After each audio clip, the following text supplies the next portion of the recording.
Bismillahirrahmanirrahim. Assalamu alaikum. Welcome to Newsroom. I'm your host Khalid. But today is the 2nd of July 2024 and these are the stories that we will be highlighting during the course of the show. We will begin with Pakistan's war against terrorism and the implementation of the National Action Plan. As you very well know, the number of activities, terrorist activities that have been going on in Pakistan since the last few months, specifically since 2022, have been increasing in a certain fashion, and specifically in areas that are the Khyber Pakhtunkhwa and the Balochistan regions. The fact also remains that there is a very open and documented involvement of the Tehreek-e-Taliban Pakistan, who have been infiltrating from the Afghan border into Pakistani territories, and in collusion with the Afghan nationals who are currently present in Pakistan, have been behind such terrorist attacks, whether it be in different regions of Pakistan. Pakistan has time and again told Afghanistan to curtail the activities of such militant terror outfits, but nothing has happened. The Doha conference was also recently held, the third such conference, in which this was the first time that a delegation of the Afghan Taliban did take part, but nevertheless, as per the report, security was not part of these talks. How important is the whole security paradigm of the region and the responsibility that is put on the Afghan Taliban and the interim Taliban government in order to curtail all such activities that are not only posing a problem for Afghanistan but also for the region altogether, specifically concerning Pakistan. This and more are going to be discussed in our first segment. Then we are going to discuss the Palestine and Israel conflict that has entered its 270th day today. The number of casualties continues on increasing, and of course Israel continues on perpetrating its barbarities across Palestine. They are being told, the Palestinians are being told to evacuate different regions, whether it be in different areas of Gaza, whether it be in the NEWSROOM refugee camp, or in other parts of Palestine. The Palestinian refugees have no place where they can stay for a certain amount of time. They are always being told to evacuate one region or the other region, so they are going from pillar to post, but to no avail. That is, nothing is happening as far as some mitigation of their plight is concerned. This said, a lot of activities also happening on the ICJ front, a lot of activities also happening on the United Nations front. Pakistan is also highlighting the atrocities that are being committed on the Palestinians. But will this result in some kind of a tangible solution that will favor the Palestinians? This will be discussed in our second story. Then we are going to discuss the United Kingdom's Liberal Democrat Party leader, who is showing different kind of stunts in his election campaign, whether it be bungee jumping, whether it be doing other kinds of activities, rafting and others. Maybe it is something that is going to interest his voters or the public in order to vote for him. I don't know, but this seems to be an interesting tactic in order to attract voters. Finally, we are going to talk about the World Egg Throwing Championship. This World Egg Throwing Championship has been held in Swaton in England, and this has been going on since quite some time, and of course there are different maneuvers that have to be completed by the contestants in order to win this championship. We will be highlighting that as well in our last story. Let's begin with our first segment, and that concerns Pakistan's National Action Plan and its war against terrorism.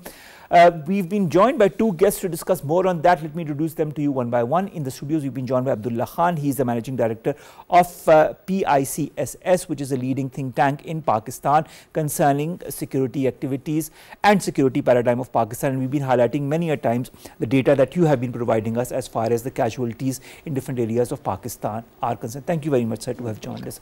We've also been joined online by Brigadier retired Babar Alauddin. He's a defense analyst. Thank you very much, Brigadier Saab, to have joined us as well. Pleasure to have you on board after a small hiatus. So, of course, we'll be discussing during the course of these next 20-25 minutes. Let's begin with you, Abdullah Khan Saab.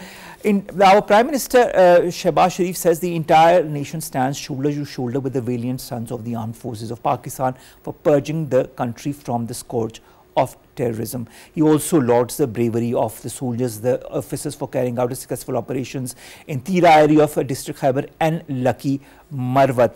There has been a previous statement also that also highlighted the activities, the work that our armed forces, our defense forces are doing to purge the country of all such elements. At the same time, a statement issued by ISPR says that 9 terrorists have been killed by security forces in 2 separate operations in Khyber and Lucky Marwat on Monday. How important, in your point of view, is it to have a common resolve against all enemy designs, whether it be the armed forces, whether it be the government, whether it be the opposition, whether it be the public?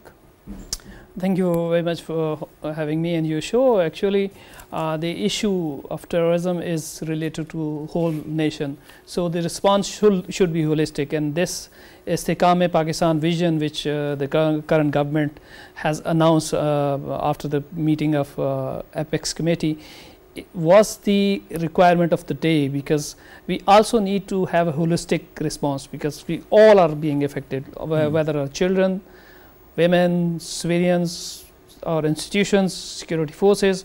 The whole society now has to respond. So there are different dimensions. The main dimension, which is apparently in front of everybody, which is our valiant soldiers, they are fighting on the forefront. But there is the responsibility of our society as well. So there are ideological dimension, societal dimension. People need to know how to their children who may join the ranks of the militants. So this was the call of the time which the government has adopted. So it is an extension of the National Action Plan. Many people criticize the implementation of National Action Plan, but I am of the view that National Action Plan has delivered a lot. The FATA merger was one of the, the 20.1, one of the point was the FATA reforms, and FATA merged in 2018, the 5 years now. So 6 years now the FATA is merged, and that was a major breakthrough. There were many other things I can talk on every point. So now this is the Istehkam Pakistan vision, is the extension of National Action Plan, and I am hopeful that with a holistic approach, which also involves diplomatic channels as well, not just the kinetic approaches, but there are diplomatic approaches as well, there are political approaches as well. Pakistan has to exert pressure on the interim Afghan government to deliver on this security issue, because this is an issue which in the long run will haunt them as well, not just Pakistan. The dividend which Afghanistan achieved after 40 years of constant fighting, they should reap this, instead of making the Afghanistan a base camp for activities inside Pakistan. I think they must realize that the peace cannot be achieved or cannot be sustained for long term if you are actually exporting these kind of militants. But the fact is, what's very sad, Abdullah Sahab, is that time and again Pakistan has reiterated and requested Afghanistan to curb such militant activities that are getting into and crossing the borders and entering the Pakistani territories and causing havoc in Pakistan, but it has fallen to deaf ears. So I don't understand. This government is in place since 2021, 2022. The fact is that we are in 2024, the mid of 2024, and after all of these months, despite Pakistan's repeated requests to Afghanistan, the delegations that have gone to Afghanistan, there is no such activity or response that we could call responsible from the Afghan side. The only time was the first address by the first statement by the foreign minister, who said that Afghanistan's soil will not be used against any of its neighbors, but time has proved otherwise. Let me come to my second guest. I will quote the data provided by the organization whose MD is right now with us, the Pakistan Institute for Conflict and Security Studies. It says that the militants have carried out 69 attacks across the country in the month of June 2024. These attacks resulted in 60 deaths, including 33 security forces of personnel, 26 civilians and 1 militant. Compared to May, this study says that there has been a 20% decline in militant attacks, a 33% decrease in resultant deaths, and a 25% decrease in injuries. The data also shows that the KP remained the most affected province, followed by Balochistan, although Balochistan recorded a 52% decline in militant attacks and 80% decline in resultant deaths. Punjab and Sindh also saw improvement in the security paradigm. What do these figures say, Brigadier Saab, as far as the implementation of the National Action Plan is concerned? Thank you very much, Omar Saab, for giving me an opportunity to talk on to this very important issue. Yes, I agree with you. If you go by the data, you can very visibly watch that there is some decline in the terrorist activities, but this decline is not a very satisfying matter of fact overall indication for the security forces or state of Pakistan, because you see in last few months there have been everybody is seeing a surge in the terrorist activities. Some months the number of attacks are more than next month. Once the security forces, they just carry out so many operations. These people go into their hideouts, and this is their tactics which they are naturally resorting to since the time we're fighting this war on terror. This is a typical tactics of the terrorist organization. Once the pressure increases, they go into the hideouts, the number of activities, the number of attacks decline. Again, they'll come out. The issue has to be resolved. The issue has to be resolved. If you talk about the National Action Program, National Action Plan, 10 years back, when in December 2014, after the APS attack, once this National Action Plan was unanimously adopted by the political leadership and the military leadership, there were very high hopes that this plan will be implemented in true letter and spirit. I'll agree with you, with my brother Abdullah, who was saying that there has been a good progress on National Action Plan. We can't say that this has been a failure, but still there are very important areas where improvement has to be shown, and these areas mainly now concern about two issues. One is the responsibility of the provincial governments, because army and the security forces at federal level are not supposed to be only implementing this National Action Plan. It has to be manifested. It has to be implemented by the provincial governments also. National Action Plan very clearly indicates the responsibility of the provincial governments, and that responsibility includes basically formation and strengthening of the CTDs at the provincial level. Unfortunately, KPK, which has seen the major brunt of these terrorist activities in last 2 decades, the CTD at the provincial level has not been strengthened. It stands even today stands about 500 plus people. So they have to support the efforts of the security forces at the national level. Likewise, it's Balochistan, and at the same time, NACTA has to be strengthened. So National Action Plan is very much viable, is very much implementable, is even effective today if it is implemented in true letter and spirit. It has to be implemented. There is no other option left for us, because unless it has to be a unison effort by all the security forces or the law enforcement agencies or the intelligence agencies, this issue, this menace of terrorism cannot be controlled alone by Pakistan Army, armed forces or the other law enforcement agencies at the federal level. So that, as far as the National Action Plan is concerned, it is very good, very healthy sign that once again the federal government, in collaboration, in coordination with the military leadership and even most of the political leadership at the national level, once again has reiterated and unfolded this Istehkam Pakistan operation, which is azmeistehkam operation, which is the need of the day. It is very important. There is no other option left for us. It has to be done, it has to be carried out, and it has to succeed. Let me say one thing.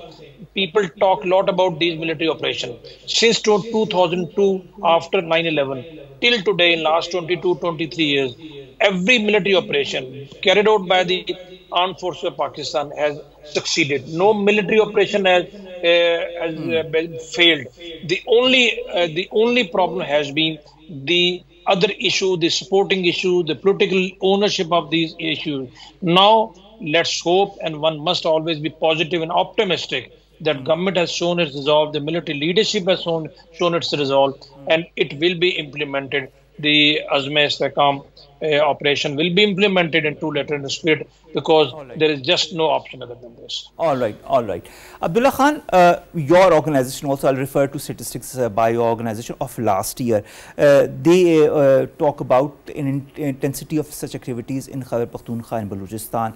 They talk about 1,524 violence-related fatalities, 1,463 injuries from 789 terror attacks and counter-terror operations in 2023, which was a 6-year high as per your data, and of course KP and Balochistan.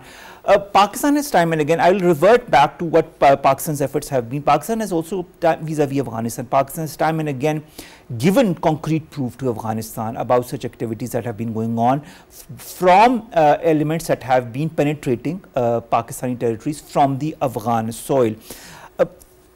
In your point of view, what are the reasons why the Afghan interim government has so far not responded in kind? First, let me make a little clarification, although it is the government's task, but because the issue is related to all of us.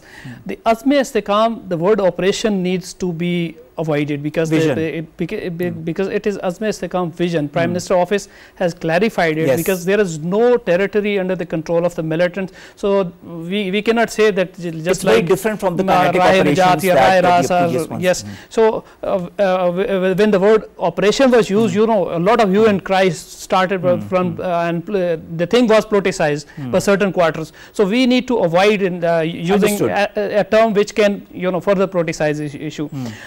As far as Afghanistan is concerned, there is a very, very, you know, ironic thing. That is that Taliban government have addressed Chinese concern, and they actually said to China as well that you should talk to Turkestan Islamic Party, which is known as ETIM. They said no, this is not our business to talk to them. You have to control to them.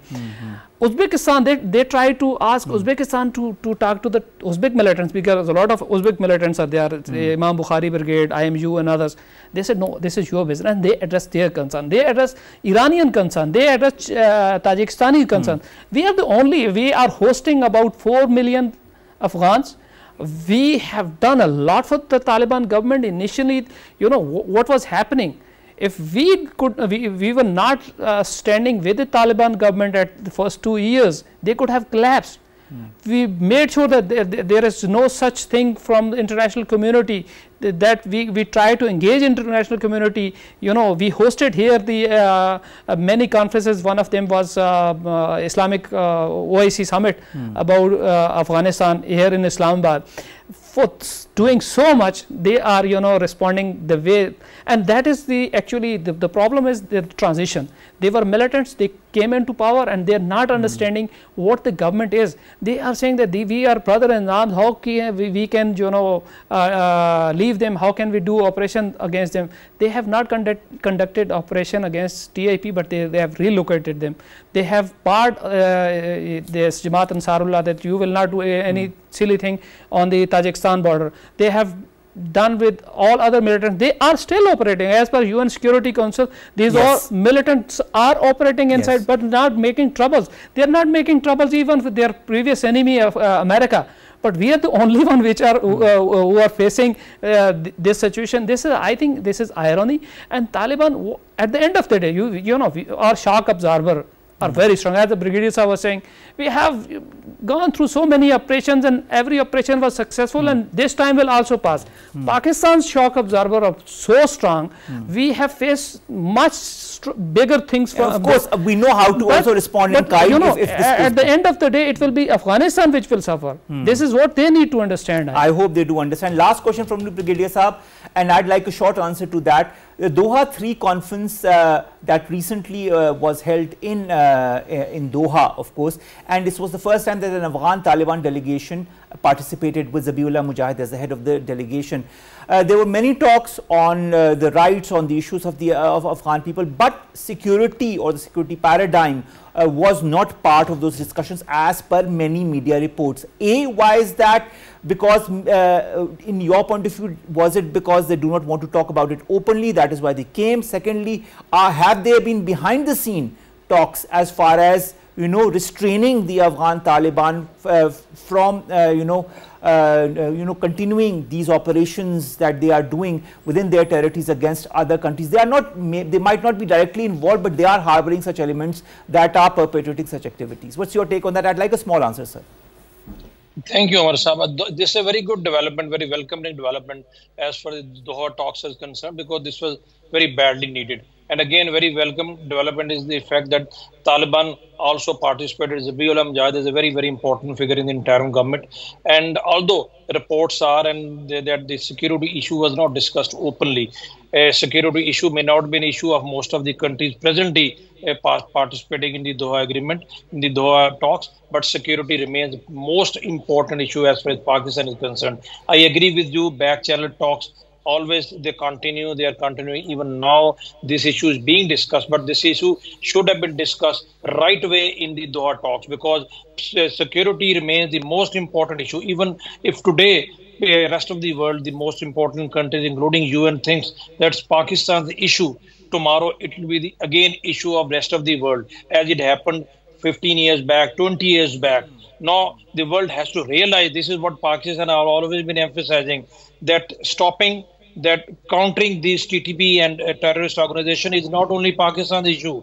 This issue remains an issue of the region, and ultimately it will affect the world peace. So world has to realize, they have to come up, they have to support Pakistan in this, and the Taliban interim government have to be made to realize that this is a very important issue.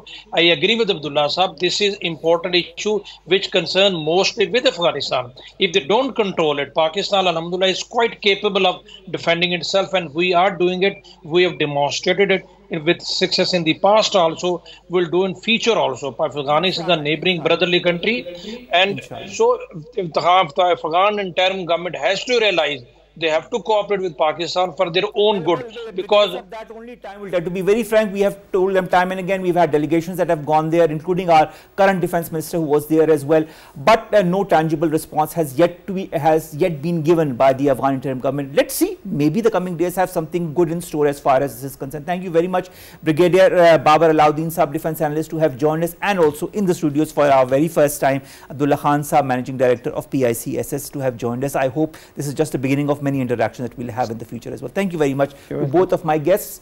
Let's come to my second topic, ladies and gentlemen, and that concerns the Israel-Palestine conflict. It has entered its 270th day. As we speak, hundreds of Palestinian patients are being forced to flee the European hospital and tent camps for the displaced in Khan Younis that have emptied, as the Israeli army has been ordered to immediately evacuate the eastern areas of Gaza's second largest city. The latest mass evacuation order also comes as Israeli tanks and fierce fighting trap Palestinian civilians in Rafah in the south of the Gaza Strip, at the Shujaya neighborhood in northern Gaza City. In the central Gaza Strip also, Israeli warplanes and artillery are targeting the northern areas of the Nuseirat refugee camp. Israel's air attacks have destroyed 2 houses there, killing 2 Palestinians, including a child. In Khan Younis also, Israeli artillery continues to shell the eastern neighborhoods of the city. At least 8 Palestinians have been killed in the Israeli air raids targeting several houses sheltering displaced people in the Al-Fukhali, Kizan, Abu Rashwan and Khuza areas. At least 37,900 people have been killed, around 80,060 people have been wounded since these attacks began on the 7th of October last year. We've been joined by Jauhar Saleem Sahab. He's a former foreign secretary and president of IRS, right here in the studios. Thank you very much, Jauhar Sahab. Pleasure to have you on board after a small hiatus, but nevertheless, better late than never. Pakistan has called for a re-evaluation of the responsibility to protect doctrine in the light of the genocide in Gaza, and also, of course, the rights abuses in the IIO-JK region. Ambassador Munir Akram highlighted this while speaking at the 97th plenary meeting of the UN General Assembly in New York. Has asked a special advisor on the responsibility to protect R2P to take cognizance of Pakistan's call. How important, in your point of view, is it for the world body to re-evaluate this responsibility to protect doctrine in the light of the genocide that is happening in Gaza? Yeah, this is a very important doctrine, which is a fairly old concept. In 2005 UN summit, it was approved by all the countries, That was the biggest collection of heads of states and governments within the UN system. And there it was decided, it was agreed, the countries agreed upon this.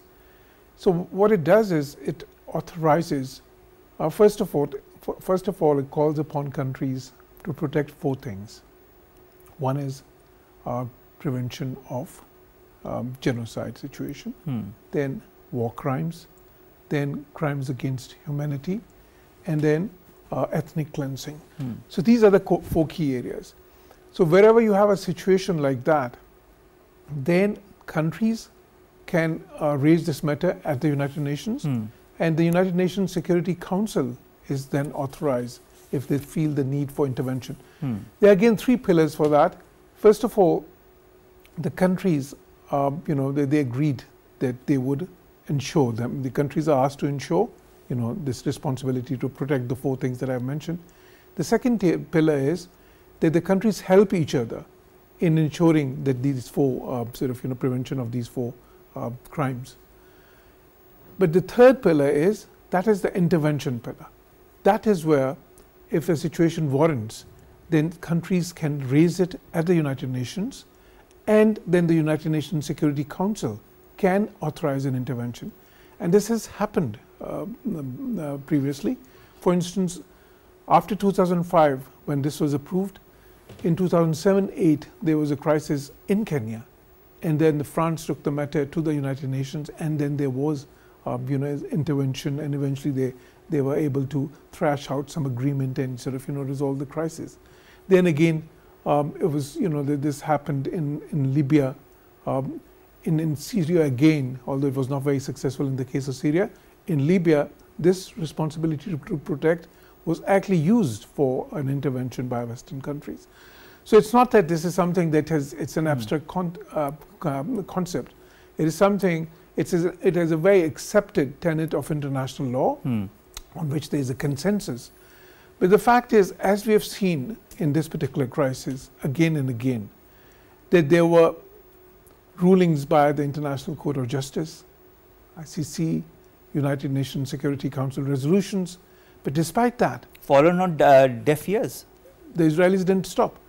So the point is now how to use this particular, doctrine, tenet of international law to warrant some type sort of intervention, which seems to be very much required, because what we see happening there in Gaza right now, in some ways, all these 4 things that they mentioned, I think, like the crimes against humanity, ethnic cleansing, and the other 2 pillars that I mentioned, they're all being violated. But the problem is, if they have to act, then this matter has to be taken to the United Nations Security Council, and there has to be sufficient support for that. But even if it's there, as we have seen in the case of the United Nations Security Council resolution, that was passed. Yeah. So I don't really see you don't see what avenue could pave the way for peace in the region. As I had previously said, I think in many of my commentaries, that in this unfortunate tragedy that we see, this is a deplorable situation. But I had said previously as well that many of these mechanisms would fail. What would work eventually would be either the back channel negotiations, which the Americans were conducting between Hamas and Israel, and I had mentioned the various pressures that that have kind of being mounting in terms of the international pressure, the international opinion, which is totally against Israel. Then within the United States, there's pressure on the Democrats, because many of their key constituencies, such as the progressives, such as the students, the young, the Arab Americans, the Muslim Americans, the women, many of these. So they are putting pressure on the Democratic Party.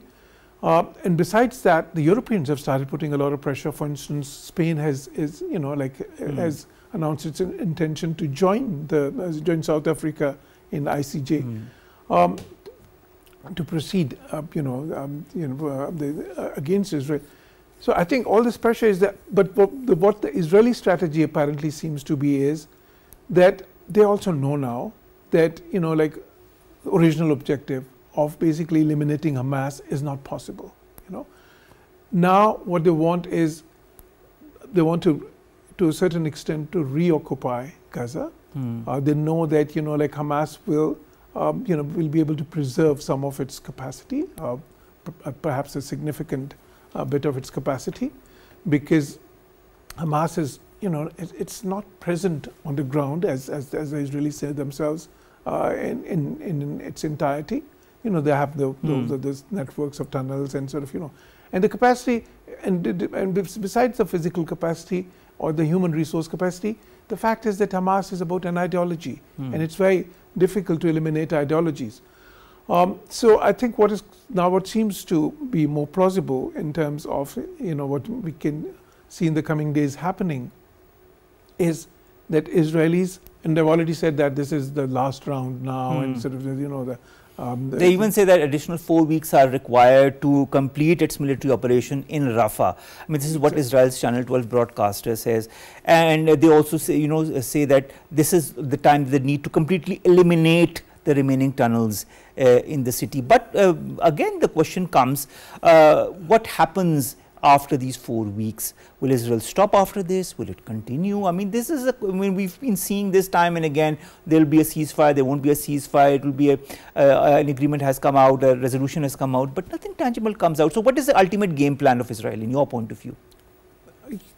What I see is, because you see there was one negotiation the Americans were conducting between Hamas and Israel, like indirectly. But there was another negotiation going on, and that was between the Americans and the Israelis. And that was in terms of, like what the Israelis were doing on the ground, and the Americans, the stated objective was to ensure that, the minimal acceptable limits of casualties, although the things have gone much beyond that. But still, I think they had some coordination on that, because they are having technical level talks as well as political level talks on that. So perhaps they might have reached some sort of a tacit understanding on that. And then again, in Israel, the pressure started increasing as well, because previously what we saw was that there was almost a consensus. Everybody wanted the military actions to be continued. But now segments of Israeli population are demonstrating against it. They want ceasefire. So that internal pressure started to generate as well. So what I see now is that the Israelis probably will keep this deadline that they are mentioning. In 1 month's time, the so-called intense operations would would be kind of phased But at what cost, down. Jauhar Sahib, at what cost? I mean, the cost has been enormous, and and it's not within the there can't be any acceptable limits in these things. But the fact is, the human cost. I mean, we see what has happened there. I mean, not just in terms of the people killed, the people maimed, the children killed, the women killed, but also in terms of the starvation that they've really induced there, in terms of the destruction of infrastructure, in terms of literally no health facilities available there, any semblance of that, and also in terms of no water, no electricity. It's a catastrophe which is unfolding before the already unfolded. It's not just it continues to unfold to depths of depravity and what not. I mean, when you look at the number of casualties, those people who are being killed every day, those people who are being injured, those who are thousands and thousands of people who are still under the rubble, who will find out once this war, whenever the war ends, and they clear the rubble out, and they will eventually see the thousands and thousands of those people who have also been dead. Will Israel will ever be held accountable once this war ends? Well, firstly, this rebuilding of Gaza, reconstruction of Gaza, this has to take place. The estimates already vary between 30 to 40 billion dollars. The UN estimates $40 billion. There's some other estimates of $30 billion. But whatever estimate eventually we get, Israelis will have to spend some part of it, although they're likely to get most of the money from outside, probably the Europeans, the Americans. Unfortunately, what we've seen in many wars before that, in many conflicts, where Israel has been the aggressor, or the Western countries, or in certain situations, America has invaded, then the Europeans later on are asked to, bear the cost of reconstruction. So that might happen again. So that is one thing, that is, there's a responsibility for that. We'll see how much they they meet that responsibility, probably with foreign assistance, whatever they do, because they're not likely to spend their own money on that. Of course. To a great extent. That's one thing. In terms of accountability, in terms of the war crimes that have taken place, in terms of the, like the ethnic cleansing, in terms of the sort of, the crimes against humanity that have taken place, I think that is a little more challenging to see. There are processes underway as we speak, in ICC, in ICJ as well. And then the certain human rights, the Human Rights Council is there in the UN, and I'm sure that many countries would take it up, once we see some sort of a ceasefire. But the fact remains that Israel does enjoy tremendous support in the West, and although that support has faded, particularly in Europe, and many other parts of the world, South America, for instance. But in the US, the bipartisan support for Israel is there. And will continue to be there. It will remain there. Because the reasons for that support, the reasons are very durable and strategic as well, So and so long as they have the American support, then it would be hard to see, the accountability. Because see, if we even leave everything aside, the US has the veto power. True. So within the UN system, even ICJ, okay, it's affiliated with the UN, but if the rulings are to be implemented, you still would need to go to the United Nations Security Council. True. And there the Americans would veto. Agreed. Last question, I want a one-phrase answer. Can we foresee deployment of United Nations peacekeepers in Palestine once this war ends? Because we've heard Prime Minister Anwar Ibrahim has conveyed Malaysia's willingness to cooperate with Indonesia as well in deploying these peacekeepers to Palestine, should the UN mandate such an operation. And of course, Pakistan will also not be far behind, other countries will follow suit. Is this deployment to Palestine an option, a viable option? See, if we have to talk about this deployment, again, we have to talk, either it has to come through a United Nations Security Council resolution, within the UN mechanisms, or it could be what we talked about a bit earlier, that is responsibility to protect R2P. In both the cases, because you see, generally speaking, unless the host country agrees, you cannot have the UN peacekeeping mandate there. I mean, the exceptions are when there's a UN Security Council resolution, and that is also under Chapter 7, the responsibility to protect. Under that, we have seen situations where the UN mandate has been accorded. But both these situations are hard to see, unless the Israelis agree themselves. And I don't really see a great possibility of that at this point in time, because Israelis have not really given any indication so far. Okay. What they've indicated so far is that basically they will have their own military there, a certain force there. And of course, what they want ultimately is some kind of a control, direct or indirect, on Palestine, even once this war is over. I think this is what they are foreseeing in collaboration with the certain powers that are on their side, certain allies in the West. But only time will see. First, what we need to look forward to is the end to the war, the end to the plight of the Palestinians. I don't know how many more thousands are going to be killed and injured before that happens. Thank you very much, Jauhar Saleem Saab, a former Foreign Secretary and Chairman of IRS, to have come all the way in the studios to discuss Palestine. We will continue to bother you time and again so that we can have your eminent point of view as far as this and other situations are concerned. Thank you, sir, to have joined us. Let's come to our last two stories very, very quickly. Ed Davey, the leader of Britain's Liberal Democrats, has fallen into a lake, has careered down a water slide, and has done bungee jumping, in antics which have been lapped up by media and added some fun to the country's election campaign. We all know that the elections in the UK are happening in just a couple of days' time. That is the 4th of July, the day after tomorrow. He has indulged in waterfalls, he has indulged in water sliding, in aqua aerobics, and roller coasters, wheelbarrow races, bungee jumping, and Zumba as well, of all things. I think this is the first time I'm hearing of a politician who has indulged in so many activities, and I think it grabs the media attention as well. Finally, teams from across the world are taking part in the World Egg Throwing Championship that are happening in Lincolnshire. Participants are hoping to beat the current world record of 309 feet, which was achieved by a team from New Zealand in the year year 2016. The main event involves an egg being thrown to a catcher standing initially 33 feet away. The distance is then increased, and of course this is an interesting thing, but a very unique game, to say the least, the roots of which can be traced back to the 12th century. So interesting, and we'll be continuing to highlight such interesting events that happen across the world for you in this very show. With that, we come to an end of today's newsroom. We'll see you inshallah tomorrow with news story segments that pertain to us, you and Pakistan. Stay safe. Allah Hafiz.